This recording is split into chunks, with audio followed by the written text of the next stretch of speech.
नमस्कार मंडळी, मी भूषण बागुल स्वागत करतो दर्जा यूट्यूब चॅनलच्या द गजाली शो या कार्यक्रमात. मंडळी, आज आपल्याकडे ज्या पाहुण्या आल्या आहेत त्यांच्याबद्दल 2 ओळीत बोलणं मला अशक्य आहे. कारण गेली 2 दशकाहून अधिक काळापासून त्या नाट्यरंगभूमीवर काम करत आहेत. कमीत कमी 100हून अधिक वेगवेगळे नाटकं त्यांनी केलेली आहेत आणि 250हून अधिक वेगवेगळे प्रयोग त्यांनी केलेले आहेत नाटकांचे. याशिवाय 50हून अधिक एकांकिका आणि अनेक पारितोषिकं.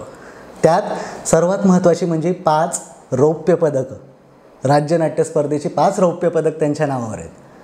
अशा या व्यक्तीबद्दल सांगायचं झालं तर दोन वाक्यात मी सांगू शकत नाही. अगदी 75तल्या म्हाताऱ्या बाईपासून तर 6 महिन्याच्या रांगणाऱ्या बाळापर्यंत वेगवेगळ्या भूमिका त्यांनी अगदी लीलया पार पाडल्यात. अशा आमच्या सगळ्यांच्या लाडक्या आणि आमच्या सगळ्यांच्या गुरुच म्हणा त्यांना, त्या आज आमच्याकडे आल्यात. पूजा सावंत जोशी मॅडम, नमस्कार मॅडम. नमस्कार. स्वागत आहे तुमचं आमच्या गजाली शो कार्यक्रमात. मॅडम, कसं वाटतंय? खूपच छान वाटतंय.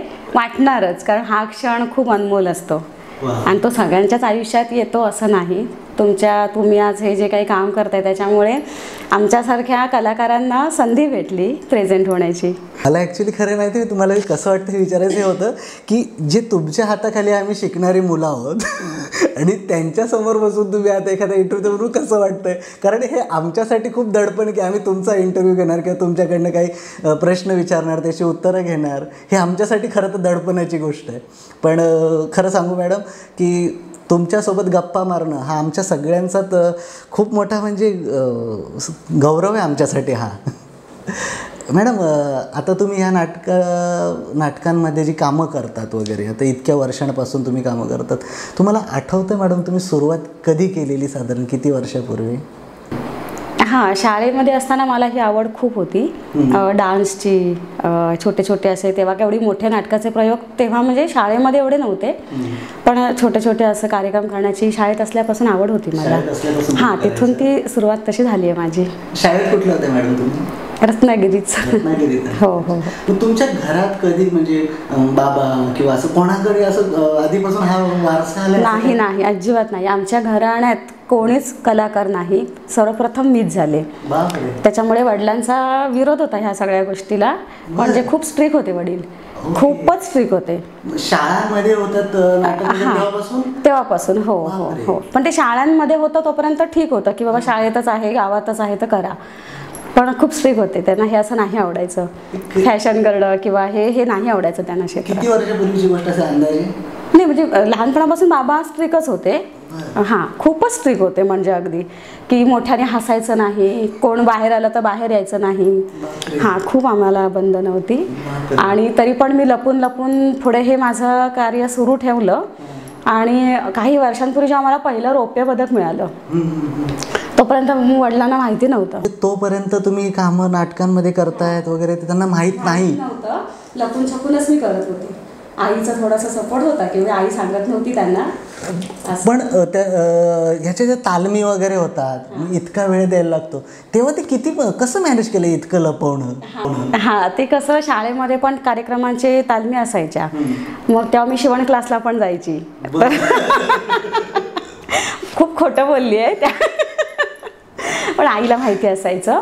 आणि जेव्हा पहिलं रौप्य भेटलं त्यावेळी काही पत्रकार घरी आले तेव्हा वडिलांना समजलं. हां, पण मग त्याच्यानंतर वडिलांचा विरोध मावळला. मग ते स्वतः यायचे नाटकाला माझ्यासोबत, स्वतः यायचे. हां, स्वतः यायचे. स्टेजवरचं काम आवडलं तर आवडलं सांगायचे, नाही आवडलं तर नाही आवडलं म्हणून सांगायचे. क्रिटिक्स म्हणजे खूपच भारी होते ते तुमच्यासाठी. आता 2 वर्षापूर्वीच बाबा ऑफ झाले. पण त्याच्या आधी 5-6 वर्षापर्यंत मी त्यांना म्हणजे त्यांना नंतर बसायला वगैरे यायचं नाही, तर मी त्यांच्यासाठी मग खुर्ची शोध हे शोध करून, पण ते यायचे माझ्यासोबत. धरून मी न्यायची त्यांना, पण ते यायचे नाटकाला. मग शाळांमध्ये जी सुरुवात झाली, तुम्हाला आठवतं शाळेत पहिला रोल काय केला होता वगैरे कधी? देवीचा केला होता. संतोषी माता. एकांकिका नाटक काय होतं? हा, असं छोटंसंच हे होतं, स्किट टाईप. हा देवीचा. कोणी बसवलेलं काय? शाळेतच आमच्या असायचे सर्व. सरांनी बसवलेलं होतं? शिक्षक होत्या, बाई होत्या, त्या सगळ्या बसवायच्या. आणि मग ते विचारायचे ना वर्गामध्ये की कोण करणार. पहिला हात माझाच वर असायचा, तर काही असो. आता तुम्ही जसं म्हणता ना, तुमचं लगेच हात वर यायचा. दुसरी गोष्ट, तुमच्या घरात असं कोणाकडनं असं कलेचा वारसा वगैरे असा प्रकार नाही. मग मला एक सांगा, हे जे जाणीव आहे ना, ही कशी काय तुम्हाला कळलं की ओके मला हे आवडतं, किंवा काय की पिक्चर बघणं वगैरे असं काय होतं? हा, ही होती आवड, खूप होती. अगदी लपून छपून पिक्चर बघणं वगैरे हे सगळं, म्हणजे कलेची आवड मला होतीच. ओके. पण आमच्या घरात कोणी कलाकार नव्हतं, कोणीच नाही. आमचं खोत घराणं, त्याच्यामुळे खूप स्ट्रिक, हा विषयच नाही. बरं, शाळा झाल्या बरोबर. शाळानंतर जे कुठलं बाहेर पहिल्यांदा नाटक केलं ते कुठे आणि कसं, ते कसं मिळालं? हां, नाणीजला महाकाली रंगविहार ही संस्था आहे. तर तिथे एकांकिका व्हायची होती, तर त्यांना कलाकार मिळत नव्हती कोण. तर तिथे मी पहिली एकांकिका केली. त्या एकांकिकेचं नाव होतं नाटक बसते आहे. हा, नाटक बसते आहे हेच नाव होतं.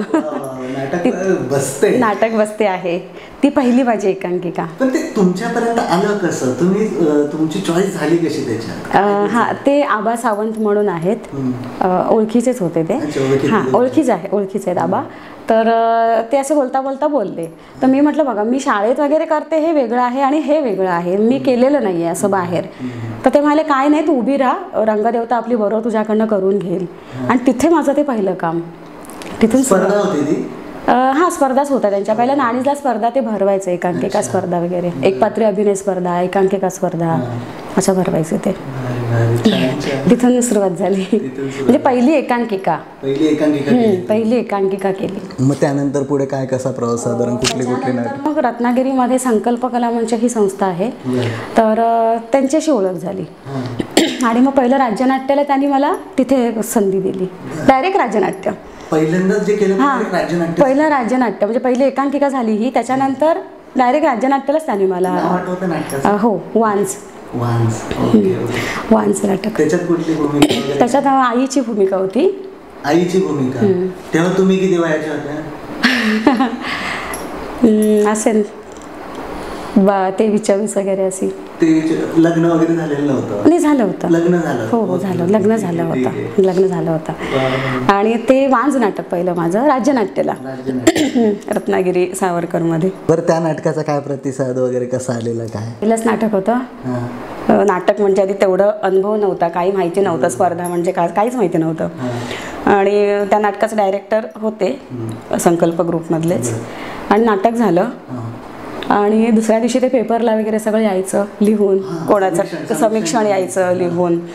त्याच्यात माझी एक चूक काढली गेली की आई असून चालणं बरोबर नव्हतं. चालणं हे तरुण मुलीसारखं होतं, म्हणजे जे त्या वयात होती मी, तर तेच चालणं माझं होतं. म्हणजे त्याच्यातला जो रोल होता तो आईचा होता. तो किती वयाचा होता रोल?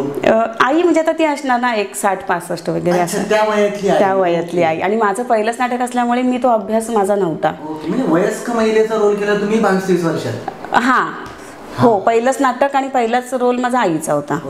त्याच्यामुळे बाकी चूक नाही काढली, पण चालण्यामध्ये चूक माझी पेपरला आली. पहिलंच नाटक होतं माझं. तर त्यावेळी थोडंसं असं झालं माझं की हे मला डायरेक्टरांनी शिकवायला पाहिजे होतं, पण मग त्याच्यानंतर एकही चूक अद्याप मी काढायला कोणाला दिली नाही. कारण मग त्याच्यानंतर डायरेक्टर असतातच, त्यांचा आपण शिकवतच असतो, पण मग बराचसा अभ्यास माझा मी करते. कारण ती चूक म्हणजे मला पहिलंच नाटक होतं, तरी मला ते लक्षात नाही आलं की चालणं आईसारखं हवं. पण ही गोष्ट बघा किती म्हणजे डीप किती आहे बघा, की तुम्ही एखादं नाटक केलं पहिल्यांदाच त्या क्षेत्रातलं, बरोबर, त्याच्यात तुमची एक चूक निघाली. ओके, आता नाटक झाल्यावरती साहजिकच आपले कौतुक करणारे खूप असतात, नाटक झाल्यावर कौतुक करणारे खूप असतात, पण पेपरात एक चूक आली, पण तुम्ही तिला इतकी सिरियसली घेतली त्या गोष्टीला की त्याच्यानंतर तुम्ही स्वतःवरती स्टडी करायला लागले. प्रत्येक असं ठरवलं की डायरेक्टर हवेतच, असतातच, गुरु पाहिजेच, पण आपण सगळं त्यांच्यावर अवलंबून आपणही आपला अभ्यास करायला पाहिजे. कारण ती चूक मी माझी स्वतःची मानली की मला का कळलं नाही. कमाल आहे खरंच. डायरेक्टरांनी नाही लक्ष त्यांचं नसेल, पण मग मला का कळलं नाही असं, मला स्वतःला मी ते हे करून. बघायला गेलं तर तुम्ही पण नवख्याच होत्या, तरी सुद्धा तुमचं हे स्पिरिट बघा की नवखं असून सुद्धा तुम्ही ती गोष्ट स्वतःवर घेतली. कमाल, खरंच कमाल. नाही म्हणजे हीच गोष्ट तुमची इथेच मला दाखवून देते की का तुम्हाला एवढी म्हणजे रत्नागिरीची ओळख आहे ना की पारितोषिकांची राणी, ती ही ओळख याच्यामुळेच असावी असं वाटतंय की माणसाने. ठीक आहे, आपल्याला एक डायरेक्टर आहे, पण त्यावेळेस आपल्याला पण आपली एक सत्सत्विक बुद्धी आहे, ती वापरून आपल्याला करायला हवं काही ना काही विचार, साहजिक आहे.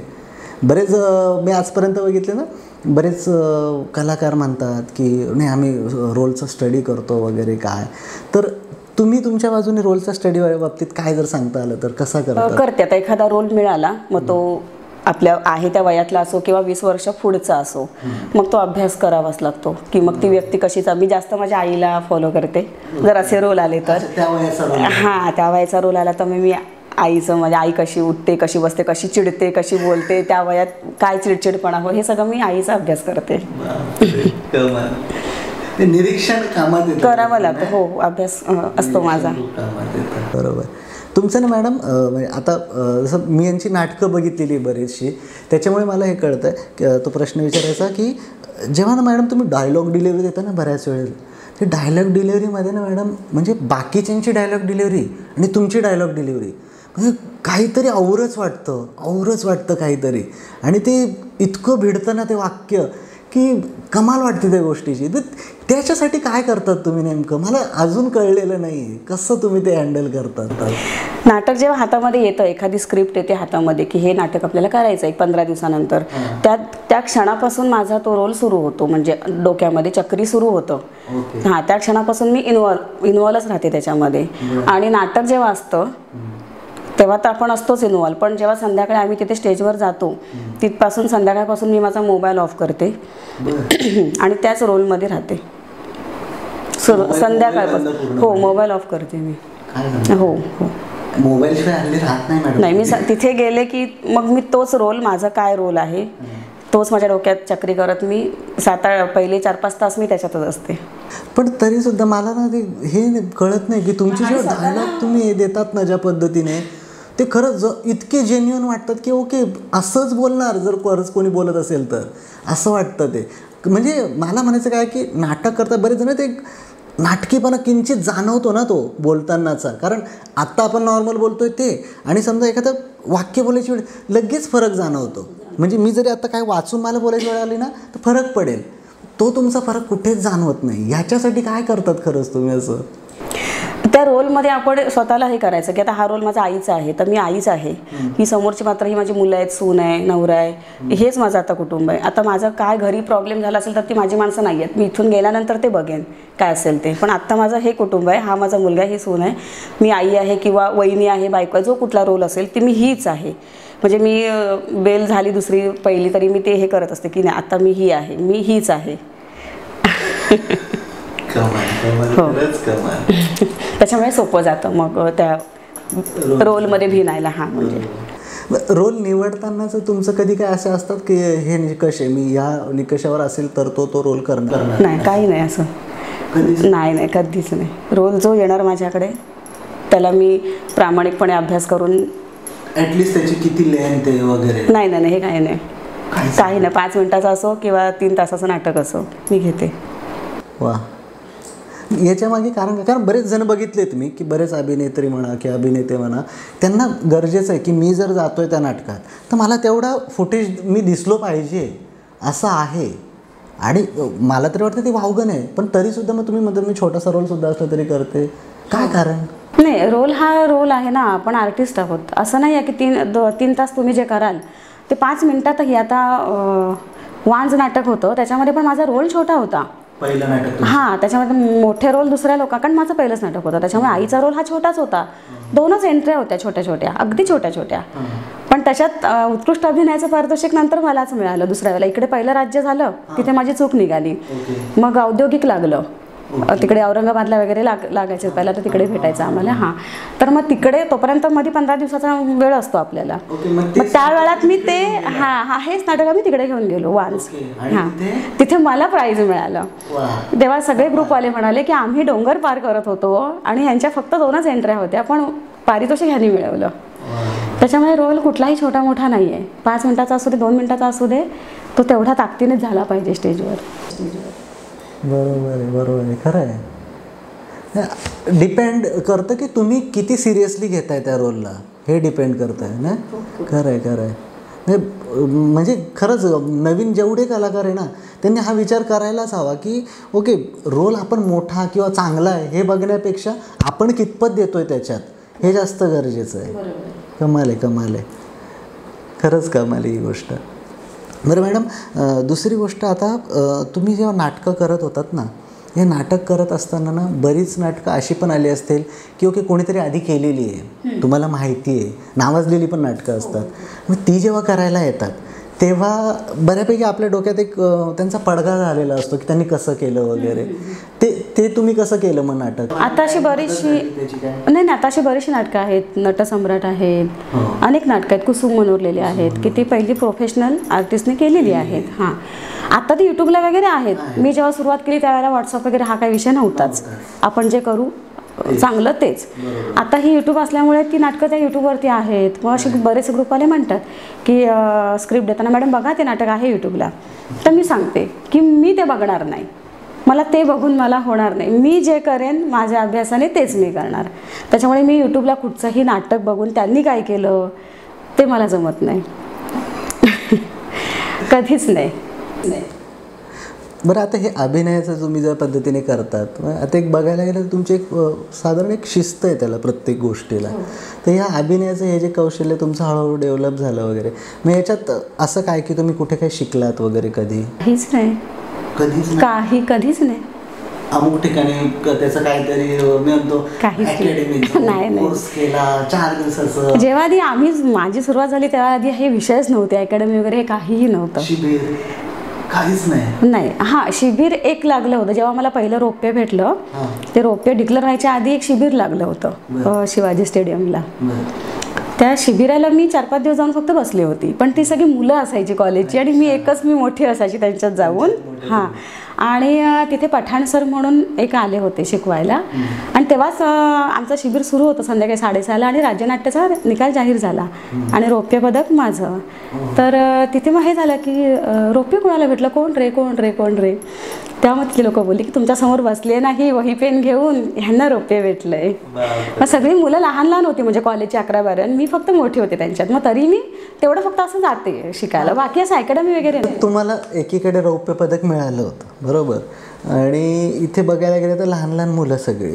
मग तुम्हाला तिथे जाऊन बसण्याची अशी काय गरज वाटली? तरी काही वेगळं असेल, काही मिळालं शिकायला तर चाच पडत राहतात म्हणजे तुम्ही. छान छान.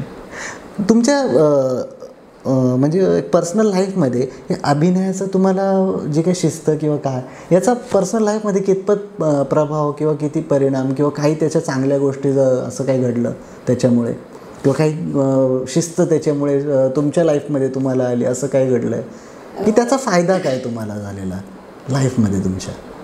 शिस्त, हां शिस्त लागतेच ना. म्हणजे आता आपण हातामध्ये एखादी स्क्रिप्ट घेतली तर ती बाबा उठून पहाटे आपल्याला पाठांतर करायची आहे, घरातलं आवरायचं आहे सगळं, मुलांचं वगैरे ते पण झालं पाहिजे.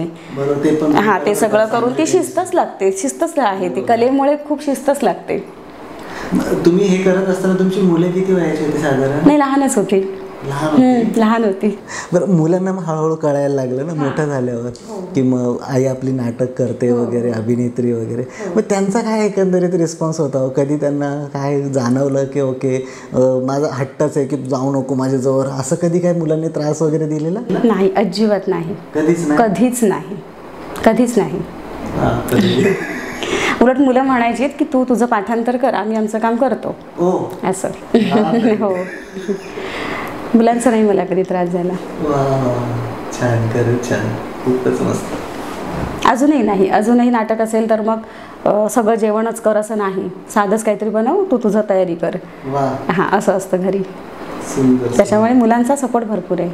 बरं, तुम्ही इतकी नाटकं जी केली त्याच्यात असं कुठलं नाटक मॅडम की जे तुम्हाला खूप आवडलं आहे आणि तुम्हाला खूप पॅशनेट आहे त्या नाटकाबद्दल आणि असं वाटतं की हो, हा रोल मला खूप आवडतो, मी खूप सुंदर केलेला आहे आणि जर कोणाला दाखवायची वेळ आली तर तुम्ही म्हणा की माझं हे नाटक नक्की बघा, हा अभिनय माझा बघा, ज्याचं तुम्हाला स्वतःला कौतुक की असा कुठला एखादा रोल? चौकटीतलं राज्य. हो, नाही खरोखर, नाही खरोखर चौकटीतलं राज्य.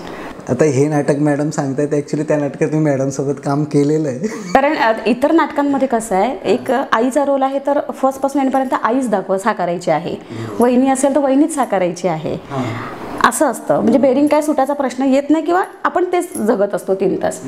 पण चौकटीतला राजा हे असं आहे की on off on off on off आहे, त्याच्यामुळे ते फार मेहनतीचं आहे. हां, लक्षात राहण्यासारखं आहे.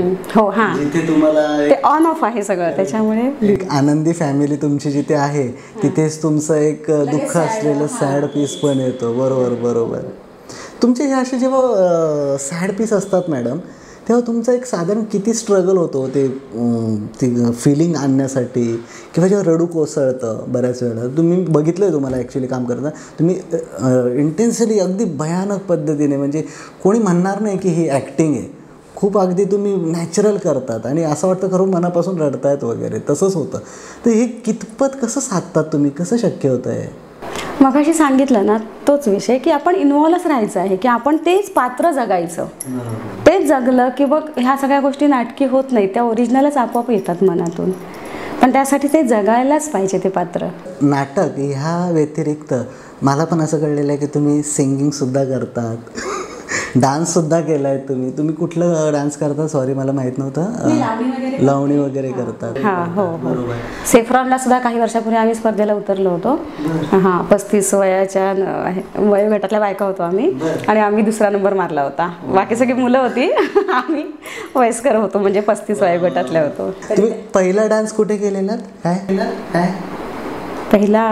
हां, पनवेलची एक स्पर्धा होती लावणीची, तिथे. त्याचं तरी प्रशिक्षण कुठे काय घेतलं, शिकलं? नाही. आणि मॅडम गायनाचं तरी निदान काहीतरी घरात कोणाकडे तरी आवड असेल असं? कारण नाही, गायनाचं नाही, घरात कोणच काहीच नाही आहे.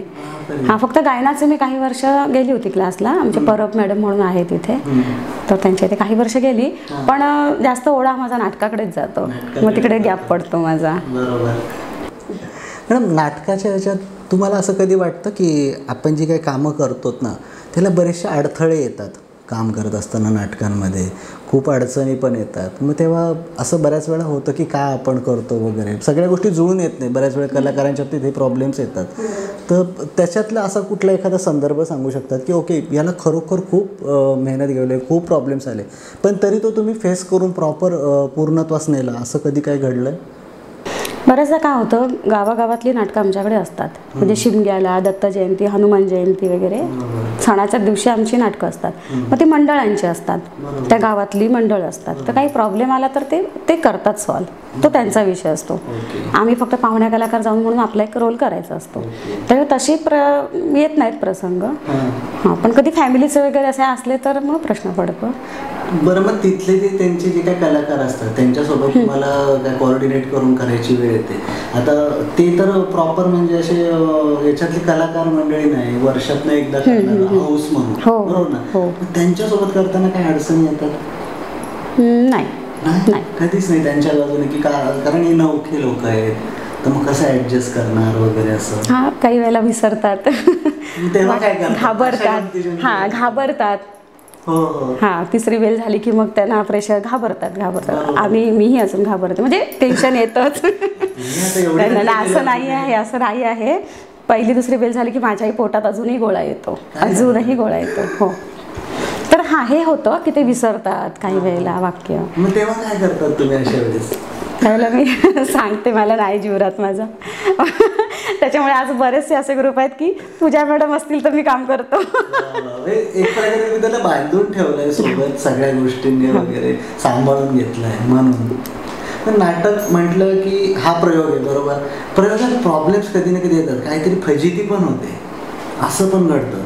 असं कधी काय झालं की यार ही फजिती झाली आहे, प्रॉब्लेम आहे खूप मोठा, मग तो फेस कसा करणार, त्याला प्रॉब्लेमवरती सोल्युशन काय, असं कधी म्हटलंय काही? फजिती म्हणजे झाली आता, आपण कितीही जरी कामं किती वर्ष जरी केली तर आपणही माणूस आहोत. तर अधांतर नाटकामध्ये खूप प्रॉपर्टी आहे, खूप मोठं नाटक आहे ते प्रोफेशनली आणि प्रॉपर्टी भरपूर आहे. तर त्याच्यामध्ये ते 3-4 वेळा पैसे द्यायचे असतात वेगवेगळ्या कलाकारांना. आणि मला त्या दिवशी कुठेतरी जाणवलं होतं की मी इथे कदाचित विसरू शकते पैसे. तुम्ही त्याच्यात कुठली भूमिका? आईचीच केली आहे. सुभाष यांची. तर मग मी एकदा मला असं जाणवलं, कसं काय माहिती नाही, पण मला रंगदेवतेने ती एक ही दिली की मला जाणवलं की आज मी कदाचित विसरू शकते पैसे. मग ते कपडे वाळत घालायचा सीन होता, बालडीतनं कपडे ओले आणायचे आणि वाळत घालायचे. आणि तेव्हाच ती त्या मुलाला पैसे देते, रीळ आणजा म्हणून असं. मग ते येताना पैसे घेऊन यायचे आहे आणि कपडे बालडी पण आणायची आहे, दोन्ही एका टाइम करायचं आहे ते. हां, आणि तसंच झालं. मग मला ते जेव्हा शंका आली होती सुरुवातीला, नाटक सुरू व्हायच्या आधी, की कदाचित मी विसरू, असं मला काय माहिती नाही, पण वाटलं. मी बालडीत पैसे ठेवले होते,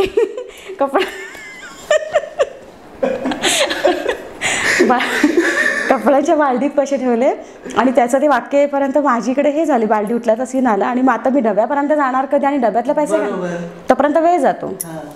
त्याच्यामुळे ते बालडी उचलली, बालडीत पैसे होतेच ठेवलेले. आणि मग त्याला देताना, तो असा झोपलेला होता खाटवर, त्याला देताना मी अशी पाठ केली आणि पैसे दिले आणि म्हटलं जा रीळ घेऊन. आणि मी नंतर सगळ्यांना विचारलं की कोणाला काय दिसलं का, तर म्हणे नाही, काय झालं, काय केलं. सुंदर सुंदर सुरेख. आणि बऱ्याच वेळा म्हणजे मी अजूनपर्यंत हे खूप किस्से ऐकलेले की ऐन वेळेवर नाटकातला एक कलाकार नाही आहे, असं कधी तुमच्या बाबतीत घडलंय? हो हो हो, कधी झालेलं आहे. अधांतर नाटकालाच. अधांतरचे किती प्रयोग केले तुम्ही मॅडम? 7-8 झालेत. हां, ते त्याच्यामध्ये सावर्डेकर मामीचा रोल करणाऱ्या होत्या. तर त्यांचा मुलगाच त्या दिवशी आजारी पडला, खूप आजारी पडला त्या नाटकाच्याच दिवशी पहाटे, की त्याला कोल्हापूरलाच न्यावं लागलं. मग आता त्याच दिवशी नाटक, आणि मग आता हा रोल करणार कोण, नाही तर मग नाटक कॅन्सल असं. मग माझी मुलगी होती, तर ते आमचे सर म्हणाले की मुलीला सांगा तुमच्या करायला. आता म्हटलं आजच नाटक आहे, तिला तो रोलही माहिती नाही, तर ती कशी करणार. नाटकाच्याच दिवशी घटना झाली ही. हां, मग तरी पण मग नाही, ते म्हणाले काही कर, तिला तू दे वाचायला स्क्रिप्ट आणि नाटक तास व्हायला पाहिजे. हां, त्याच्यामुळे मग तिने तो नाटक दिवसभर ते तिच्याकडनं मी ते करून घेऊन संध्याकाळी नाटकाला गेलो आणि विदाउट प्रॉन्टिंग तिने तो रोल केला. असं पण प्रसंग आले. ती नाटकांमध्ये काम करते आधीपासून? ओके ओके, कमाल. पण एका दिवसात सकाळी कळल्यावरती संध्याकाळी कसं निभावणं, कसं शक्य आहे? आदल्या दिवशी ती शोज करून आली होती, म्हणजे ती डान्सर आहे, लावणी वगैरे ती करते. तर तिचा राजापूरला शो होता. मग ती सकाळी 4 वाजता आली आणि 6 वाजता मला आमच्या सरांचा फोन आला की असं असं झालंय आणि तू मुलीला तयार कर. मग तिला मी उठवली तेव्हाच, म्हटलं उठ म्हटलं, आणि हे आता पाठांतर कर तू दिवसभरात. मग त्या दिवशी ती टेन्शननी ती जेवली पण नाही घाबरून की हे हो कसं पाठ करू, कसं होईल वगैरे, पण केलं तिने, केलं. प्रयोग उत्तम झालेला. प्रयोग उत्तम झाला. आणि ती त्याच दिवशी उभी राहिली हे आधी कोणाला पटलं नाही, कारण विदाउट प्रॉन्टिंग वगैरे छान रोल केला तिने. मग त्याच्यानंतर मग तिने परत त्या याच्यात काम केलंय का? कारण मी तिचं एकदा बघितलेलं आहे अधांतर नाटक, त्याच्यात तिने काम केलेलं. तर ते कुठे गेलेलं तिने? मग मी तोच प्रयोग बघितलेला आहे. बापरे, त्याच दिवशी ती उभी राहिली होती नाटकाला. वाव, खरं सांगू मला नाही जाणवलेलं ते. ती पण लोक बोलली की नाहीच, कारण प्रॉन्टर हातामध्ये होता तिच्यासाठी स्क्रिप्ट घेऊन, की ती साहजिक आहे, गावातल्यांनाही माहिती होतं की बाबा हा प्रकार झालाय, मेन आर्टिस्ट नाहीये. तर बऱ्याच होत्या. हो हो, बऱ्याच हो. मी माझ्या माहितीप्रमाणे मी ऐकलेलं की तुम्ही मटा सन्मानमध्ये देखील एक प्रेझेंटेशन तुमचं झालेलं आहे. तर त्या संदर्भात मला ऐकायला आलं की कशामुळे तुम्ही कुठल्या नाटका थ्रू वगैरे तिथपर्यंत गेलात वगैरे. हो, मठा सन्मानला सर्चिंग फॉर फूड हे नाटक. हां, कय्यूम काझी लेखक आहेत त्या नाटकाचे, मुंबईतील. हां, त्यांचं नाटक आम्ही मठा सन्मानला सादर केलं. तिथे काहीतरी किस्सा घडलेला मी ऐकलेला आहे. हो, म्हणजे माझे 3 रोल होते. ते चेंज वगैरे करून सरळ लुक चेंज करायचा होता पटापटा असं ते. आणि म्हणजे प्रवेश हे झाल्यानंतर, ब्लॅकआउट झाल्यानंतर मी लुक चेंज करण्यासाठी जात होती आणि ती स्टेजवरती वायर होती, त्या वायरमध्ये माझा पाय अडकला आणि मी खूप जोरात पडले. म्हणजे मला धावत जायचं होतं चेंजिंगसाठी आणि ते मी पाय अडकून खूप जोरात पडले. म्हणजे अगदी पब्लिकमधनं आवाज आला, ते हे झाले अशी असं करायला लागले ते. तो माझे तेच. हा ते सेम असेच आवाज मी ऐकले ते पडलेले असताना सुद्धा. जोरात पडले मी त्या हेच पायच अडकला माझा वायरीमध्ये, ब्लॅकआउटमध्ये. हो लागलं, खूप लागलं सगळं इकडे इकडे इकडे. त्याच्यानंतर नाटक आणि मग ते होतं बाकी होतं, हो बरंच बाकी होतं. आणि लुक चेंज होता माझा. आणि तो लुक दुसरा चेंज असा होता की तो गोव्यातली ती कॅथी लोक असतात, तो असा बिंदास्त रोल एकदम तसा रोल होता. नंतर लगेचच चेंज करून. तर हा मग लुकच चेंज करायचा होता. ड्रेस ती मग ती कॅथी सिल्वा ती दिसलीच पाहिजे. हा चेंज एक 3-4 सेकंदाचाच अवधी, तेवढाच. मग मी पडल्यानंतर आमचे संजय सावंत सर होते, ते मला धरायला आले, उचलायला आले मला. तर मी त्यांना असं फिरकवून दिलं की व्हा बाजूला, कारण मला लगेच चेंज होतं. हा ते तयार होतं ड्रेसिंग लगेच. हा म्हणजे मी लागले किती आणि ते थरथरायला लागले मी, कारण पडल्यानंतर आपण थरथरतो. आणि मग ते आत आल्याच्या नंतर त्या 2 सेकंदामध्ये मी फक्त असा विचार केला की आता माझा रोल आहे तो बिंदास आहे, म्हणजे आवाज माझा असा बिंदास आला पाहिजे. तर थरथर भरले, मग आता आवाज नाही आला तर काय करू. पण असं नाही झालं. एंट्री मारल्यावरती जाणवलं नाही कुठे की मी पडली आहे. प्रेशर हा ते लक्षच नाही. ते नंतर बघितलं मी, सगळीकडे लागलेलं माझ्या, सगळीकडे होपरायला. हा आणि मग तो अशा प्रकारे लगेच मी चेंज करून लगेच एंट्री मारली. रोल छान झाला. मला हे पण एक कमाल वाटते, बऱ्याच कलाकारांचं हे ऐकण्यात आलं की स्टेजवर झालेली इजा, दुखापत ती खूप भयंकर होती. कारण आपण अनावधानाने अगदी पडतो किंवा लागतं. स्टेजवर जे लागतं ना ते भयंकर लागतं, भयंकर. मी स्वतः सुद्धा पडलेलो आहे, मी पण जाणीव घेतली. पण जेव्हा आपण स्टेजवर जातो ना, तेव्हा आपण ते विसरलेलो असतो सगळं. ती काय एक शक्ती येते, कशी काय. हो रंगदेवतीची शक्ती खूप येते आपल्याला स्टेजवरती. कमाल असते. कमाल आहे, खरंच आहे तो अनुभव. म्हणजे आणि नंतर ना मी स्वतः घेतला ना, पायाने खिळा घुसल्यासारखी झालेली, नाटकात जाणवलेलं नाही. आणि नंतर ना आपण दुखापती. हो दुसऱ्या दिवशी मग डॉक्टरही लागतो आपल्याला, जर हो लागतो. तुम्हाला लागला असणार. हो मला लागलाय बऱ्याच वेळा, पण त्यावेळी नाही कुठे जाणवलंय. तेव्हा कधीच नाही जाणवत ना. नाही तेव्हा नाही जाणवलं. असे बऱ्याच वेळा मी खूप जोरात पडले. एकदा तर एवढी जोरात पडली होती की मी, आमची तालीम सुरू होती टेरेसवरती आणि उद्या नाटक होतं आणि सलग 5 दिवस तिथे शो होते नाटकांचे. आणि त्या 5 नाटकांमध्ये मी होते वेगवेगळ्या रोलमध्ये. म्हणजे ग्रुप वेगवेगळे होते, म्हणजे माझे रोल वेगवेगळे होते, पण मीच होते 5 नाटकांमध्ये. इतर लेडीजही होत्या पण मीही होते सलग 5 दिवस. आणि उद्या नाटक होतं, तर आदल्याशी रंगीत तालीम करताना तालीम आटपली आणि काय झालं अजूनही मला आठवत नाही. मी टेरेसवरून फेकली गेली खाली, टेरेसवरून मी खाली पडले. हो सगळे असे उभे असताना आर्टिस्ट माझ्या आजूबाजूला, त्यांनाही कळलं नाही. टेरेसवरून मी खाली पडले. हो टेरेसवरून खाली पडले, पण कुठेही क्रॅक वगैरे नाही झालेलं. पण नंतर मग डॉक्टरांना मी म्हटलं की मला पेन किलर द्या, माझे सलग 5 दिवस नाटकं आहेत. मग सतत मी जाऊन संध्याकाळी पेन किलर इंजेक्शन वगैरे घेऊन मी 5 दिवस नाटक केले. आणि त्याच्यानंतर मला 4 महिने बेड रेस्ट लागली. बापरे. 4 महिने बेड रेस्ट लागली. नाही तुम्ही त्याच्यानंतर पण कंटिन्यू नाटक केली ती पडल्यानंतर. दुसऱ्या दिवशी ती नाटक बघायला आली लोक, तुम्हीच पडलात का काल टेरे, कारण ते सगळं गावामध्ये चर्चा झाली.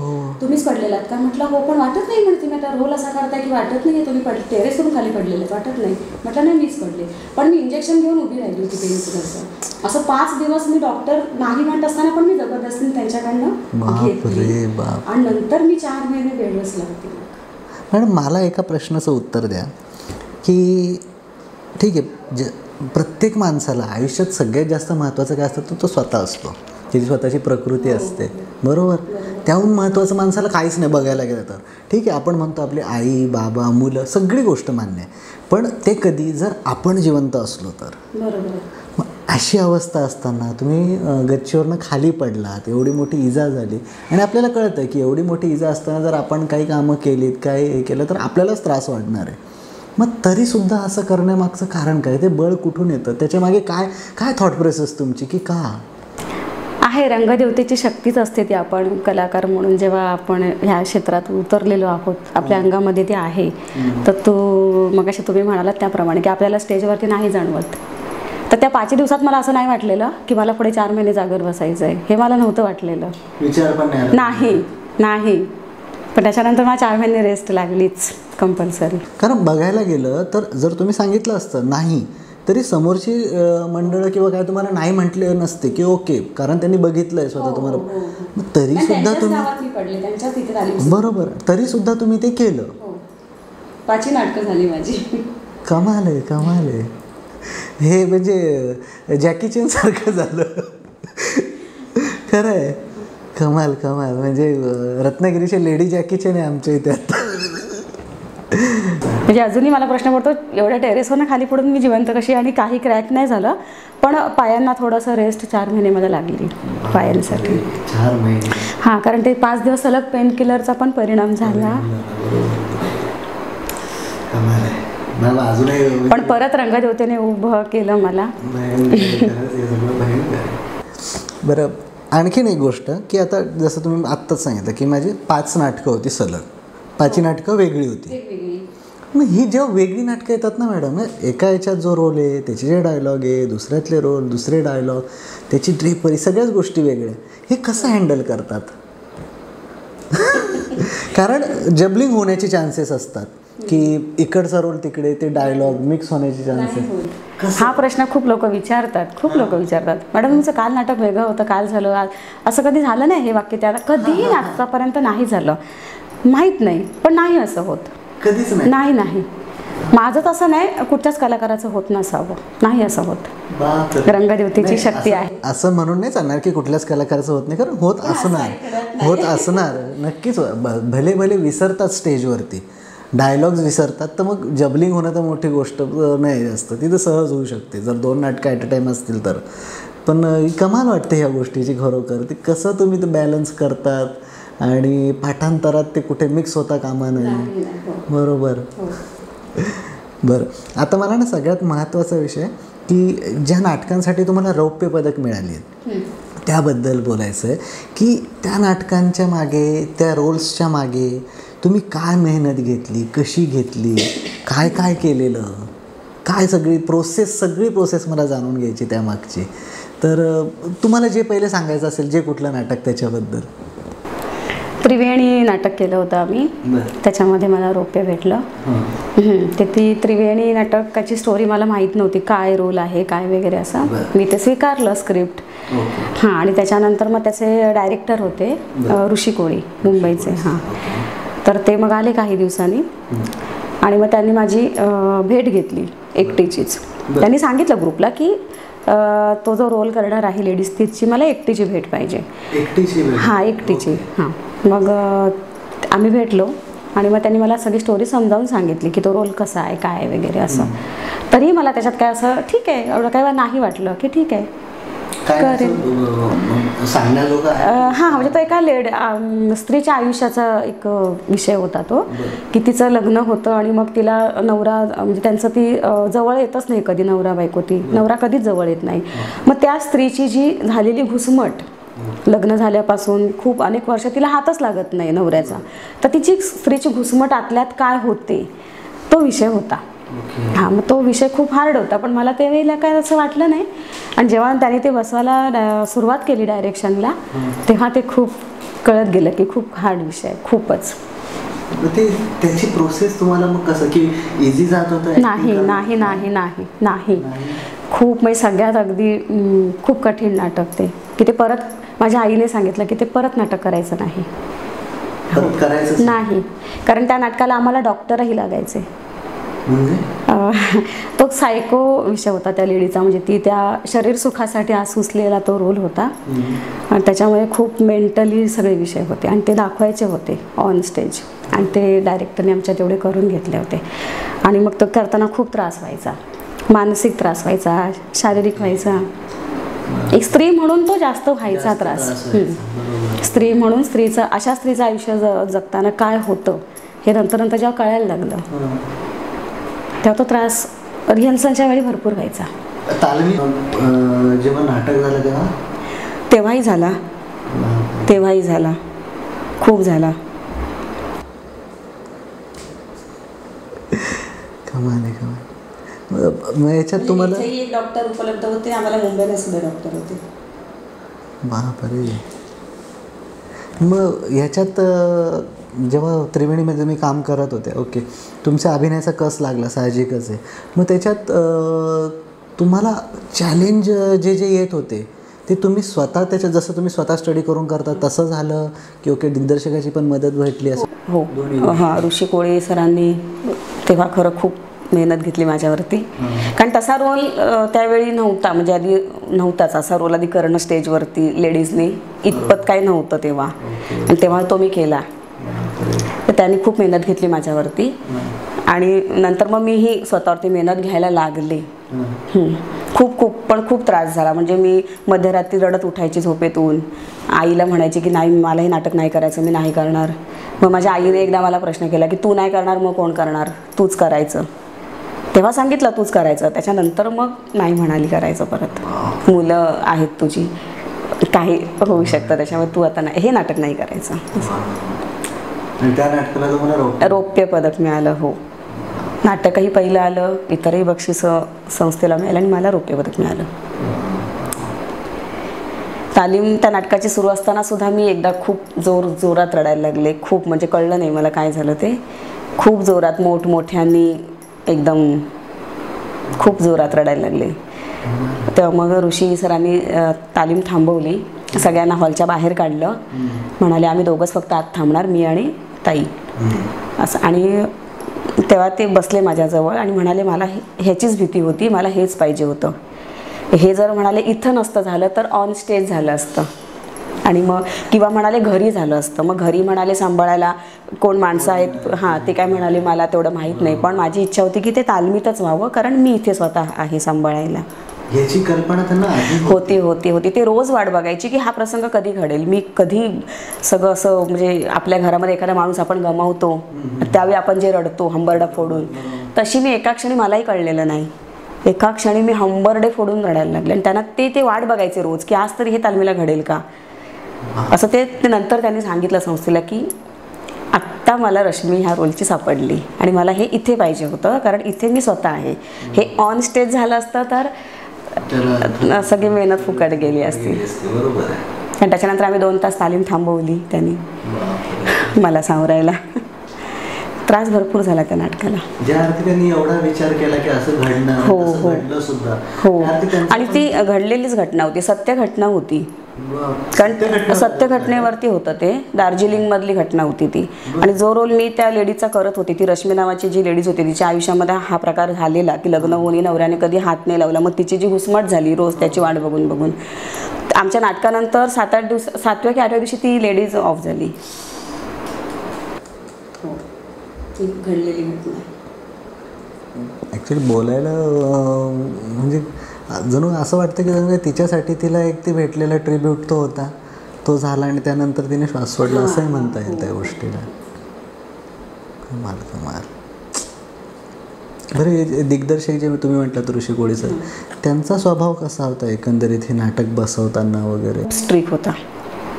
मी जाणीवपूर्वक विचारलं कारण मी बघितलेले बरेचसे दिग्दर्शक जी नाटकं खरोखर नम्रगती कधी असे म्हणजे खूप हॅपी किंवा आनंदी स्वभावाचे अगदी नाही. तो ऋषी सर खूप स्ट्रिक होते. म्हणजे माझ्यापेक्षा वयाने लहान होते. हां, माझ्यापेक्षा वयाने लहान होते पण खूप स्ट्रिक. हो, आणि शिकवणं पण त्यांचं खूप भारी होतं. खूप शिस्तीचं होतं. मात्र तिथे ते काही नाही लाड. तुम्हाला असं वाटतं खरोखर की दिग्दर्शक जो एक असतो ना, तो दिग्दर्शक बऱ्याच वेळा म्हणजे चांगलं करण्यासाठी त्यांच्यातलं जो एक माणूसपणा असतो ना, तो थोडा कमी होऊन जातो तिथे. हट्टाला पेटल्यावर वगैरे असं जाणवलं? हो, बऱ्याच वेळा मला सांगितलं त्यांनी बऱ्याच वेळा की मला त्यांना असं सांगितलं होतं की हा रोल आमच्या जिल्ह्यामधल्या म्हणजे पूजाताई आहेत त्यांनीच जर स्वीकारला तरच आम्ही हे नाटक उतरवू राज्याला. हां, मग ते मला जेव्हा भेटले तेव्हा ते म्हणाले की मला तुमच्याबद्दल असं कळलं आहे, तर आता बघूया तुम्ही काय करता ते असं. आणि जेव्हा मग ते खूप त्रास व्हायचा, तो सीन कसा करायचा, कसं करू असं व्हायचं, तेव्हा मला ते म्हणायचे की तुम्हाला आत्तापर्यंत जी प्राइजं भेटली आहेत ती सगळी समुद्रात फेकून या तुम्ही, तुमची लायकी नाही, असंही बोललेले आहेत. हो, आणि एवढंही बोललेत मी थुकेन तुमच्याकडे बघून. हो, तेवढं मग हे करून, सहन करून, रडून, पण मग झालं मात्र. पण मात्र मग नाटक सुरू व्हायच्या आधी, राजनाट्य स्पर्धा सुरू व्हायच्या आधी जेव्हा पहिली बेल झाली तेव्हा ते माझ्याजवळ आले आणि त्यांनी माझ्याचे दोन्ही हात हातात घेतले. तेव्हा त्यांच्याकडे मी बघितलं, तेव्हा त्यांच्या डोळ्यात पाणी होतं. तेव्हा ते मला म्हणाले आता फक्त 3 तास आपल्यासाठी. आणि त्यांची एवढीही शिस्त होती की मला म्हणाली होती मी जे शिकवले त्याच्यात एवढं जरी तुम्ही कमी जास्त केलं तर मी बजर दाबणार, तुम्ही आयुष्यातून बाद, तुमची संस्था आयुष्यातून बाद. बापरे. त्याच्यामुळे स्टेजवर आवडताना तेही टेन्शन होतं. बघायला गेले तर काय म्हणतात अभिनेत्री किंवा अभिनेत्री असतं की चला एकदा मी स्टेजवर गेली की मी. आणि त्यांचं असं नव्हतं की स्क्रिप्ट, आता आपल्याकडे जी स्क्रिप्ट येते 2 अंकाची 3 अंकाची, त्यांचं तसं नाही आहे. ते आता एक प्रविष्टी तयार करणार, देणार, 15 मिनिटात तुम्ही तो रेडी करायचा आहे. ते रात्री 2 वाजता आणून द्यायचे. 2 वाजता माझा मग मुलगा जायचा आणायला, ते रेस्ट हाऊसला उतरले होते. 2 वाजता जाणार, रात्री 2 वाजता हां तेवढा पॅराग्राफ देणार. आणि 7वा प्रवेश तर त्यांनी नाटकाच्या 7ला नाटक सुरू होतं, 6:15 वाजता त्यांनी माझ्या हातात दिला 7वा प्रवेश, की हा आता तुम्ही करा तुमच्या पद्धतीने. हो. तेव्हा आमचे साळुंके सर होते, तर त्यांच्याकडे मी असं बघितलं की बाहेर परीक्षक बसलेत, आता सुरू होईल आणि 7वा प्रवेश मी आता काय करू. त्यामुळे त्यांनी धीर दिला. ते म्हणाले मॅडम तुमच्या पद्धतीने चोपा. आणि तुम्ही चोपलात. कमाल कमाल, खरंच कमाल. असे डायरेक्टर ते ऐनवेळी सर्व कमाल आहे. अशा डायरेक्टरच्या हाताखाली काम करून जेव्हा माणूस बाहेर पडतो मॅडम, तो खूप म्हणजे ते म्हणतात ना तळपतं सोनं, तसं झालं ते. कमाल कमाल. आणि यालाच तुम्हाला रौप्य पदक मिळालं. हे पहिलं होतं, दुसरं होतं, किती होतं? हे पहिलं होतं. बापरे. ओके. त्यानंतरची कुठल्या एखाद्या नाटकाबद्दलची तुमची आठवण? हां, सर्चिंग फॉर पुढच्या वेळेस मी लहान मुलाचा म्हणजे 3 रोल केले होते, कॅथी, सिल्वा आणि लहान मूल, ते रांगतं मूल. त्याच्याही तालमी अशाच सुरू झाल्या. एक नाटकाच्या 8-10 दिवसच त्याने, पण कारण ते सगळे शिक्षक होते, त्यांना सुट्ट्या तेवढ्या नसायच्या, म्हणून ते बोलले आपण डे नाईट सर 7-8 दिवस सलग प्रॅक्टिस करू. मग ते आम्ही केलं सतत सुरू. आणि मग नंतर नाटक झालं, तोपर्यंत मला तुम्ही मग असे म्हटलं तोपर्यंत काही जाणवलं नाही.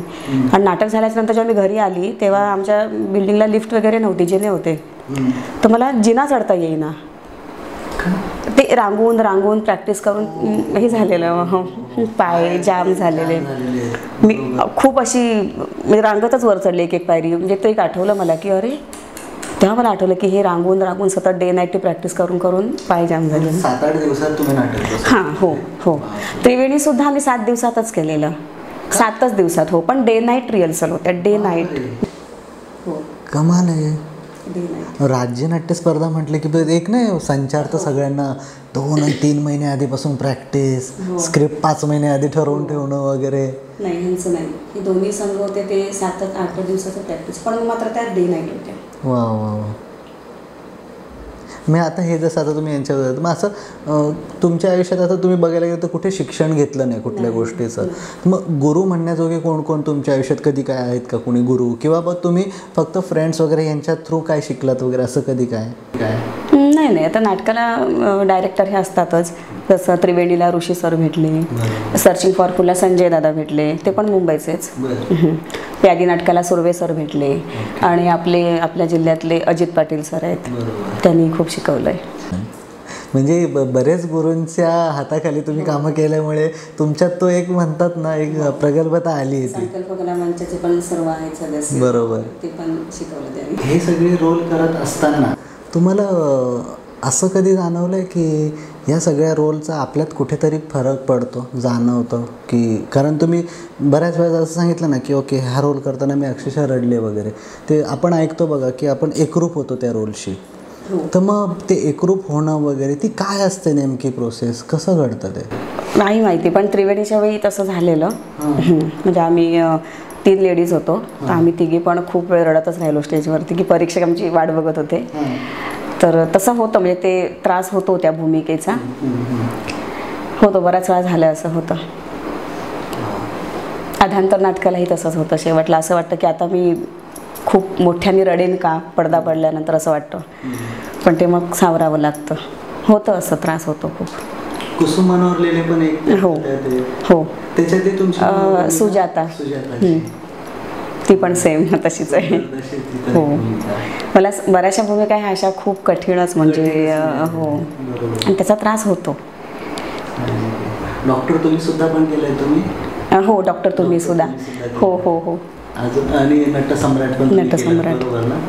आता नटसम्राट तर हे नाटक म्हणजे अजरामर नाटक, एवढं म्हणजे ते गोंदवलं गेले लोकांच्या मनावरती. हे जेव्हा केलं मॅडम तेव्हा दडपण होतं कधी? खूप होतं. जेव्हा तुम्ही एवढे रौप्य पदक मिळवले वगैरे एवढं सगळं असताना पण दडपण सगळ्याच नाटकांना असतं मला. छोटा रोल असू दे मोठा असू दे, दडपण सगळ्या नाटकांना येतं मला. दडपण असतं, खूप असतं दडपण, खूप असतं. की त्यावेळी मी कोणाशी बोलायलाही बघत नाही, आणि कोण माझ्याशी आलं तर मी सांगते आता नका माझ्याशी बोलू, नाटक झाल्यावर बोला काय असेल तर. म्हणजे तुम्ही सरळ झोकून देतात असं म्हणायला हरकत नाही ना? हो, माझं तेच सुरू असतं डोक्यात की मी आत्ता कोण आहे, माझं काय जगते मी, काय पात्र आहे, हेच असतं डोक्यामध्ये. बरं, ह्या सगळ्या झाल्या की आपल्या अभिनयाच्या बाबतीत आपण जो कस लावतो वगैरे, पण ह्या व्यतिरिक्त दुसरी गोष्ट असते ती म्हणजे टेक्निकली काही गोष्टी तयारी वगैरे आपल्या सगळ्या काही असतील त्याच्यात, म्हणजे ड्रिपरी म्हणता किंवा आणखीन कुठल्या होती याच्या बाबतीत तयारी, त्याच्याबद्दल काय सांगाल तुम्ही? ती कशी असते तुमची? आता रोलप्रमाणे ती तयारी करायलाच लागते. आईचं असेल तर मग तसं साडी ब्लाऊज त्या पद्धतीचं. आता जसं आता आपण गावात समजा तुमचं मंडळ आहे, तिथे तुम्ही नाटक करता, बरोबर, मग तिथे इतपत बघायची गरज पडते? हो हो हो हो हो हो. तेव्हा सुद्धा तेवढंच? हो, तेवढंच स्पर्धेसारखं. जरी गावातलं नाटक असेल ना तरी मी स्पर्धेसारखंच करते. हां, आणि मग ते माझं बघून ते मंडळ सुद्धा मग त्या पद्धतीने त्या पद्धतीने जातात. तुमचा सिरियसनेस त्यांच्यात पण करतो म्हणजे. हां. आणि हे मी एक नाटकाला तुमच्या आलेलो तेव्हा मी ना एक नोटीस केलेलं, तिथल्या लेडीज आहेत ना त्या तुमच्या ना साड्यांचं खूप कौतुक करत होत्या. त्याबद्दल एक मला जाणून घ्यायचं की तुम्ही हे काय, त्याच्या मागे काय एवढं. त्याच्यानंतर माझा एक मित्र त्याच्याशी बोलताना पण असंच जाणवलेलं, त्याने पण सांगितलेलं की ड्रेपरीचं साड्यांचं खूप कौतुक होतं. तर एवढं असं नेमकं काय असतं तुमचं त्याच्यामागे? नेमकं म्हणजे मागाशी मी म्हटलं की माझी एकच चूक झाली होती, वांज नाटकाला चालताना माझी चूक निघाली होती, पण तसं नाही आहे. मी एक चूक सांगायला विसरले. अजून एक माझी चूक झाली होती त्याच वेळी, सुरुवातीलाच, म्हणजे मी नवीन होते ह्या क्षेत्रात. देखवे ना डोळा नाटक होतं स्पर्धेलाच, आणि त्याच्यात 9वारी साड्या होत्या. हां, म्हणजे मला ती चूक म्हणजे जाणून बसून केलेली चूक ती माझ्याकडनं असं म्हणावं लागेल.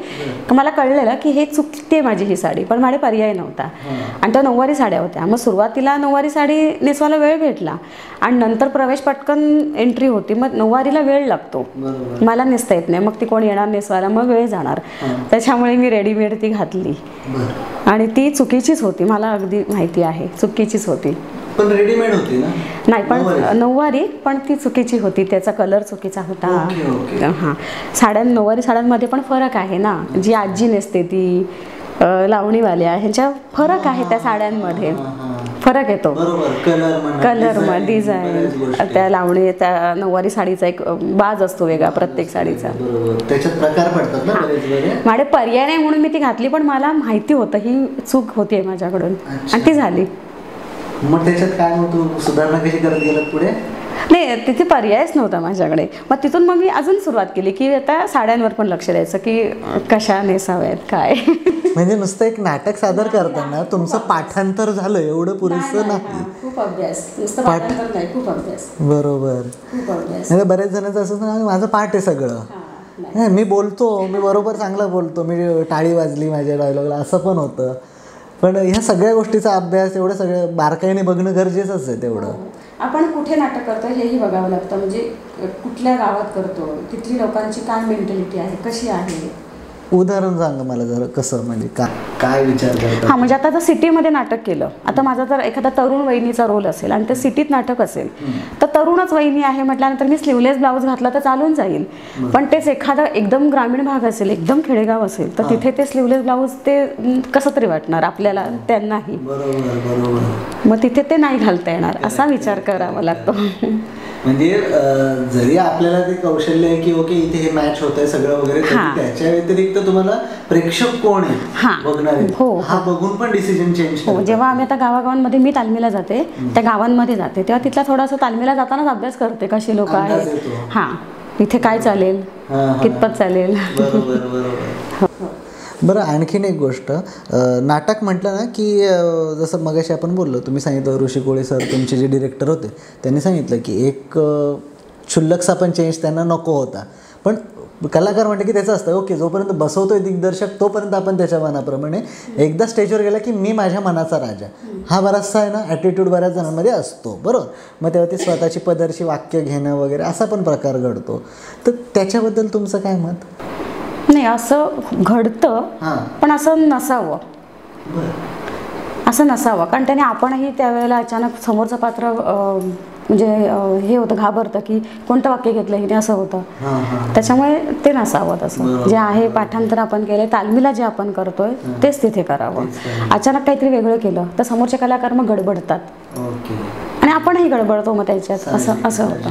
संदर्भ सुटतो कुठे, संदर्भ सुटतो. बरोबर. एक कॅरेक्टर असं कॅरेक्टर कुठेतरी सुटतो. हां.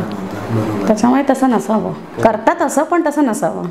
तुम्ही आत्तापर्यंत बऱ्याच कलाकारांसोबत कामं केलीत, म्हणजे आता 250हून जास्त प्रयोग झाले तुमचे म्हटल्यावरती बऱ्याच कलाकारांसोबत कामं केलीत. तर त्यातल्या त्यात तुम्हाला आवडलेली कलाकार कोण तुमच्यासोबतचे, स्त्री पात्र किंवा जेंट्स पात्र वगैरे असे त्याच्यात काही? आता कसं आहे, मी आता गावागावातून करते, तिथे काही वेळेला गावातल्या मुली बायका ज्या इच्छुक असतात त्या करतात. काही ठिकाणी सिटीमधल्या त्या कलाकार आहेत त्या करतात. त्याच्यामुळे असं आवडणारं वगैरे असं काही नाही. आपण आता उभं राहिलोय तर ते नवीन असेल तरी ते आपलंच आहे. हां हां हां बरोबर. काही हो. मॅडम तुम्ही आता इतकी नाटकं केली, नाटकांमुळे जो अभिनयात एक प्रगल्भता आली आहे, अभिनय आता इतकं तुमचं सुधारलं आहे म्हणू शकतो आपण, म्हणजे बेस्टच झालेलं आहे बरोबर. मग ह्याच्यात अभिनय जे नाटकात तुम्ही करतायत, हे नाटक क्षेत्रातनं कधीतरी मग सिरियल्स वगैरे ह्याकडे जायचं तुमचं अशी इच्छा नाही झाली, कधी कल नाही गेला त्या बाजूला? नाही इच्छा झाली, कारण मला आवड ही नाटकातच आहे. कधी मग तू कुठली ऑफर? हां, ऑफर आल्या, बऱ्याचदा आल्या. मग काय कारण काय? कारण ॲक्च्युली बघायला गेलं तर बघा, आता तुम्ही ह्या क्षेत्रात आहात, कुठेतरी आपण अभिनय हे मान्य आहे, आपलं समाधान आहे, पण कुठेतरी आपल्याला पैसा ही गोष्ट असतेच बरोबर ना. तर मग त्या मानाने सिरियल्स वगैरे याच्यातनं पैसा थोडा नाटकाच्या तुलनेने जास्त पण येतो, मग तरीसुद्धा तिकडे नाही गेलात वगैरे याचं कारण? कारण माझी आवड ही नाटकातच आहे. कारण जो अभिनय आपण करतो तो स्टेजवरती फर्स्ट अँड लास्टच असतो. तो ते रिटेक घेऊन अभिनय कसा करायचा मला कधीच नाही. मला ऑफर आल्या पण माझी आवड नाही आहे ती. नाटकातच माझी आवड आहे. नाटक माझा जीव आहे. म्हणजे फिल्म आणि सिरियल ह्या दोन मोडमध्ये तुम्ही कम्फर्टेबल नाही? जर कधी समजा भविष्यात एखाद्याला वाटलं की तुम्हाला अभिनेत्री घेऊन वगैरे काम करायचं तर? हां, जर असं असेल तर मी करेन, पण पहिलं प्राधान्य माझं नाटकासाठीच असेल. ओके, पहिलं प्राधान्य नाटक. हो हो. एखादं काय कोणाला आर्टिस्ट म्हणजे नसेल, कमी असेल तर मी ते करेन, नाही असं नाही. कारण माझ्या माहितीप्रमाणे तुम्ही शॉर्ट फिल्म वगैरे पण केलेले आहेत, काही फिल्म्स पण केलेले आहेत तुम्ही मराठीतल्या ना. माझ्या मते काय रमाई भीमराव आंबेडकर, अजून एक कुठली होती ती, मे बी मी नाव विसरलो, सॉरी. माझा एल्गार. बरोबर. फिल्म तुम्ही केली? हां, तेव्हा केल्या. मग असंच झालं की जे काही माझे गुरु होते त्यांनी फोन केले की पूजा असं तिथे रोल आहे तर तू जमा, त्यांच्या शब्दासाठी म्हणून मी ते जाऊन केलं. म्हणजे तेही चांगलंच आहे, पण माझी आवड ही नाटकात आहे. ओके. तीन या फॉर्मॅटपैकी तुमचं नाटक सगळ्यात फेवरेट? नाटक माझा जीव आहे. बरं, ह्या व्यतिरिक्त मॅडम आता तुम्ही इतकी वर्ष झाले, जवळजवळ किती वर्ष झाले म्हणू शकतो आपण याला अभिनय? बापरे, 28 वर्ष झालीत. अजून 2 वर्षांनी 3 दशक पूर्ण करतायत तुम्ही. तर एवढ्या वर्षात अभिनय तुम्ही केला बरोबर. मग दिग्दर्शन कधी काय केलं तुम्ही? दिग्दर्शन नाही, कधीच नाही. प्रयत्न पण नाही केला? एकदा केलं होतं चौथरा या नाटकासाठी, थोडं. कारण मी ऐकून आहे, मला कल्पना आहे, ते सगळं मी बघितलंय म्हणून म्हटलं. तर त्याच्यात तुम्ही दिग्दर्शन केलंय ते, आणि चौथरा नाटक माझ्यामध्ये गेल्या 1-2 वर्षात खूप गाजत आहे. ज्याच्यात तुम्ही भूमिका पण करतात, बसवलेले तुम्ही. मग इतकं चांगलं तुमचं दिग्दर्शन कौशल्य असताना तुम्ही अजून प्रॉपर दिग्दर्शनाकडे वळल्या नाहीत अजून, का असं?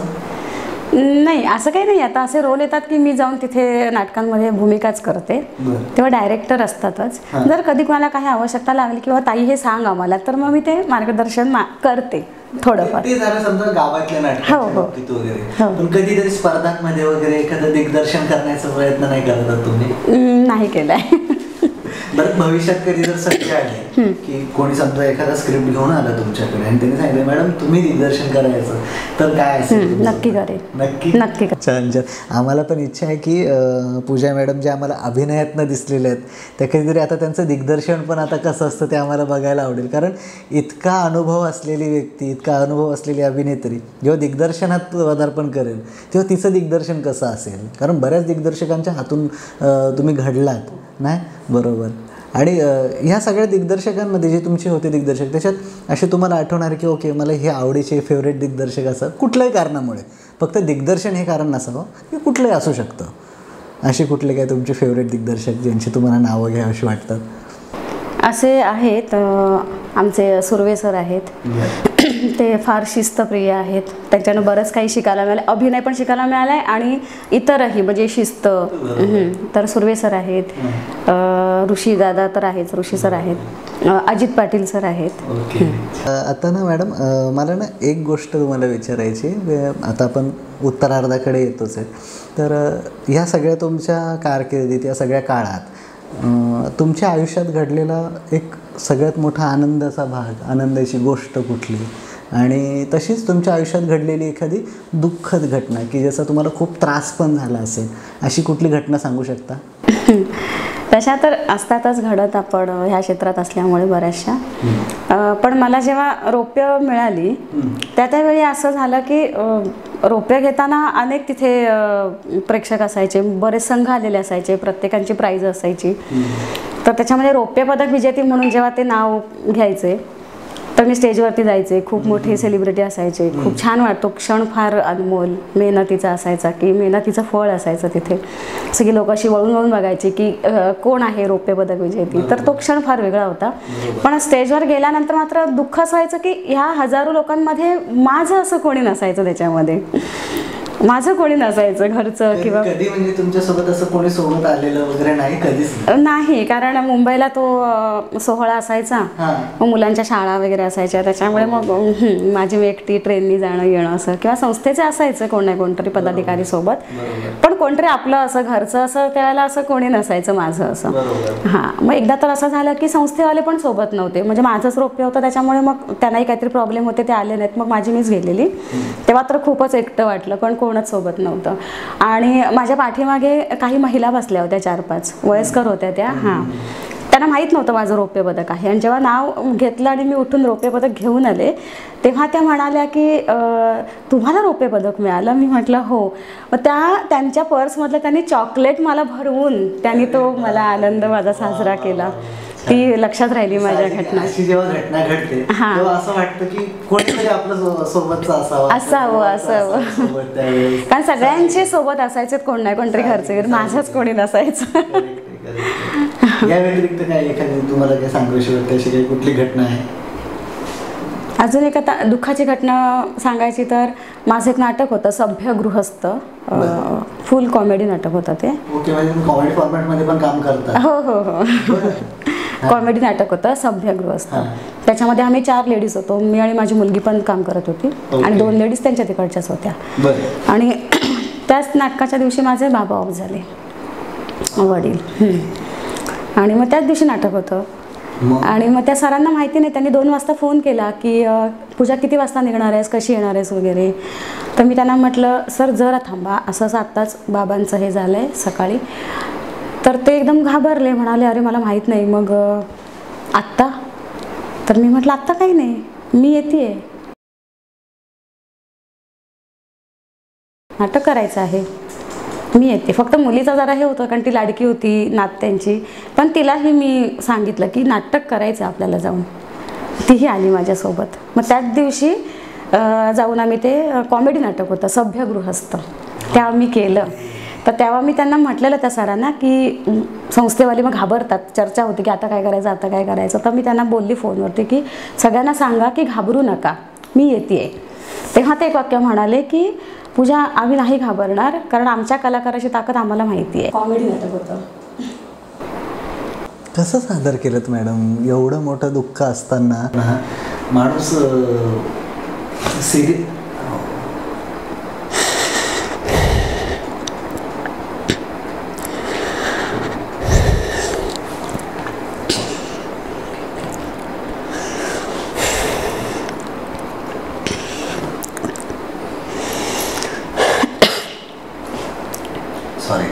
सॉरी.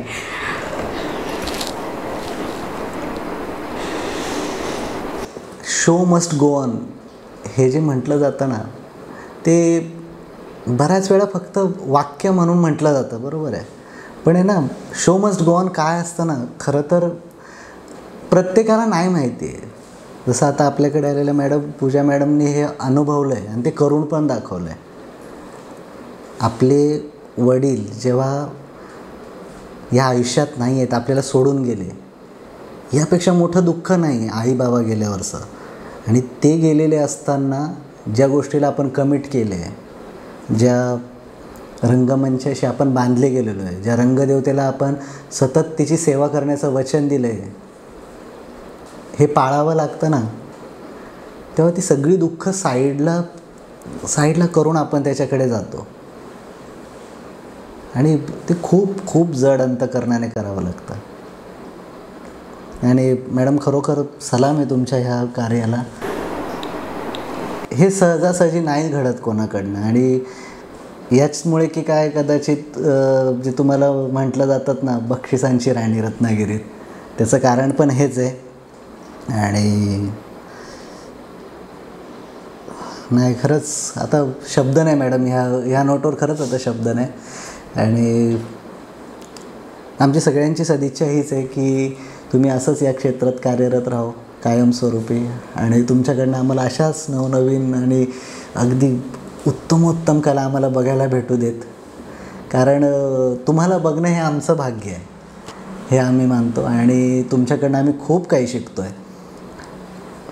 बस तुम्ही असेच कार्य करत राहा मॅडम. आणि आमचं प्रेक्षकांचं मनोरंजन करत राहा. आणि नाट्यदेवची नटराजाची अशी सेवा करत राहा, हीच अपेक्षा आहे. आणि बस अशाच मॅडम हसत राहा फक्त. बस बाकी काही नाही, हीच इच्छा आहे. आणि एवढं इथेच मी आपली सांगता करतो कार्यक्रमाची. आणि तुम्ही इथे आलात, इथे आम्हाला तुमचा एवढा वेळ दिला, तुमचा सगळा जीवन प्रवास सांगितला, तुमच्या नाटकातले बारकावे आम्हाला शिकवून गेलात. आमच्यामार्फत बरेचसे कलाकार अजून या सगळ्या गोष्टी शिकतील. तर त्यासाठी खरंच तुमचे धन्यवाद. आणि त्यासाठी आम्ही काय तुमच्याकडे आता बोलणार, खरोखर शब्द नाही आहे. आणि खूप खूप धन्यवाद मॅडम पुन्हा एकदा. थँक्यू. खूप धन्यवाद. मित्रांनो, पूजा मॅडम आज आपल्याकडे आलेल्या, त्यांनी आज त्यांचं सगळं हितगुज आपल्यासमोर सांगितलं. त्यांच्या सगळ्या अनुभवांना त्यांनी आपल्यासमोर उजागर केलं. असेच अनुभव आपण पुढच्या एपिसोडमध्ये पण घेऊन येऊ नवीन पाहुण्यांसोबत. तोपर्यंत बघत राहा द गजाली शो. धन्यवाद.